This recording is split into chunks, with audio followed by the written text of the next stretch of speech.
നമസ്കാരം. ചരിത്രഭൂമികയിലേക്ക് സ്വാഗതം. മാതൃഭൂമിയുടെ സ്വാതന്ത്ര്യത്തിനായി പോരാടാൻ സുഭാഷ് ചന്ദ്രബോസിന്റെ ഇന്ത്യൻ നാഷണൽ ആർമിയിൽ പ്രവർത്തിച്ചതിന് തൂക്കിലേറ്റപ്പെട്ട ഏക മലയാളി കേരളത്തിന്റെ ഭഗത് സിംഗ്.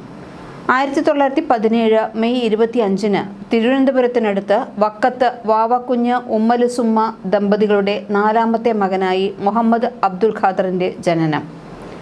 കുട്ടിയായിരിക്കുമ്പോൾ തന്നെ സംഗീതത്തിലും ഫുട്ബോളിലും കമ്പക്കാരൻ, ഒപ്പം സ്വാതന്ത്ര്യ സമരത്തിലും. സ്കൂൾ കാലത്ത് തന്നെ ദിവാൻ സർ CPയുടെ മർദ്ദക ഭരണത്തിനെതിരെ ശബ്ദമുയർത്തി ഖാദർ. മഹാത്മാഗാന്ധിയുടെ കേരള സന്ദർശനത്തിനിടയിൽ തീവണ്ടി മുറിയിൽ കയറി അദ്ദേഹത്തിന്റെ കൈ മുത്തി ആ കുട്ടി. 21ാം വയസ്സിൽ തൊഴിൽ തേടി മലേഷ്യയ്ക്ക് പോയി അവിടെ പൊതുമരാമത്ത് വകുപ്പിൽ ചേർന്നു. പക്ഷെ അക്കാലത്ത് ഇന്ത്യൻ സ്വാതന്ത്ര്യത്തിനു വേണ്ടി അവിടെ പ്രവർത്തിച്ച ഇന്ത്യ ഇൻഡിപെൻഡൻസ് ലീഗിലായിരുന്നു ഖാദറിന് കൂടുതൽ താല്പര്യം.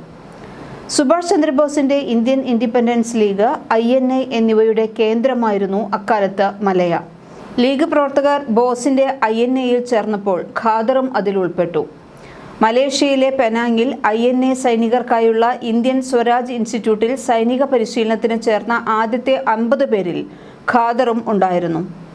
1942 സെപ്റ്റംബർ 18 ഖാദറിന് ഒരു സുപ്രധാന ദൗത്യം ഏൽപ്പിക്കപ്പെട്ടു.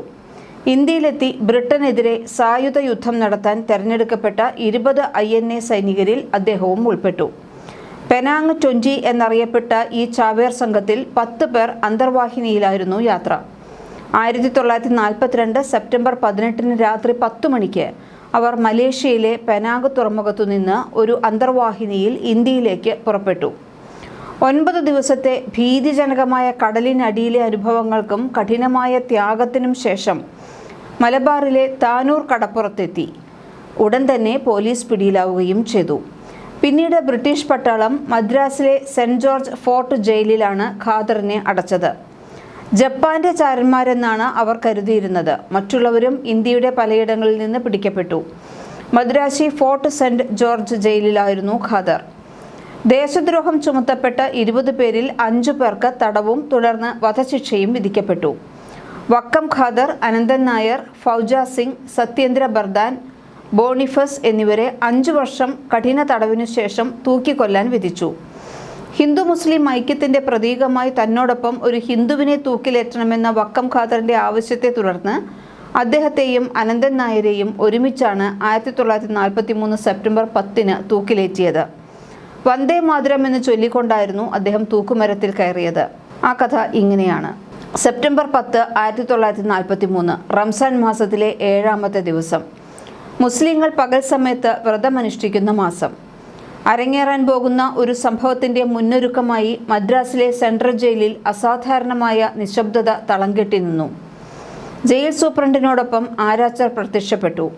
4 തടവുകാരുടെ മുറികൾ തുറക്കപ്പെട്ടു. ആദ്യം ഖാദർ പുറത്തു വന്നു. തുടർന്ന് അനന്തൻ നായർ, ഫൗജ സിംഗ്, ബർദാൻ എന്നിവരും. അവരാരും തന്നെ ആ രാത്രിയിൽ ഉറങ്ങിയിരുന്നില്ല.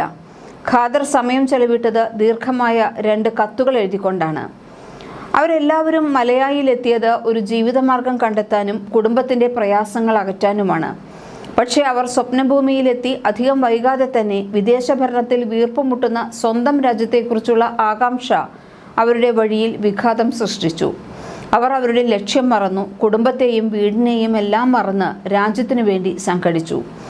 ആ യാത്രയിൽ അവർ അനുഭവിച്ച യാതന വാക്കുകൾക്കതീതം. അത് അവരെ സ്വന്തം രാജ്യത്തിലെ തടവറയിൽ എത്തിച്ചു. ബ്രിട്ടീഷ് ഭരണം അവർക്ക് സമ്മാനിച്ചത് മരണശിക്ഷ.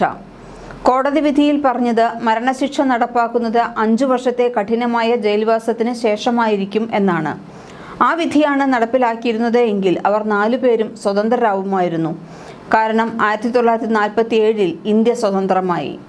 അവർക്കും എല്ലാ ഇന്ത്യക്കാർക്കുമുണ്ടായ ദൗർഭാഗ്യത്തിന്റെ ഭാഗമായി വേഡ്സ്വർത്ത് എന്ന ഹൈക്കോടതി ജഡ്ജി കീഴ്ക്കോടതിയുടെ വിധിയിൽ മാറ്റം വരുത്തി.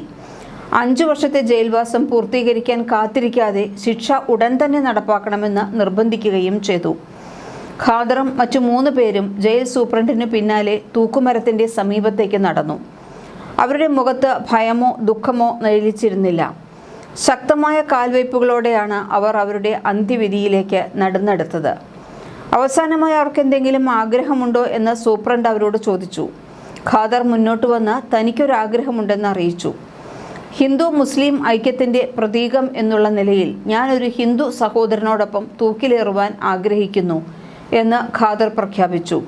സൂപ്രണ്ടിന് ആ അപേക്ഷ നിരസിക്കാൻ കഴിയുമായിരുന്നില്ല. മുസ്ലിങ്ങൾക്ക് വേണ്ടി ഒരു പ്രത്യേക രാജ്യം വേണമെന്നുള്ള ആവശ്യം മുഹമ്മദ് അലി ജിന്നയുടെ നേതൃത്വത്തിലുള്ള മുസ്ലിം ലീഗ് ഉന്നയിച്ച സമയമായിരുന്നു അത്.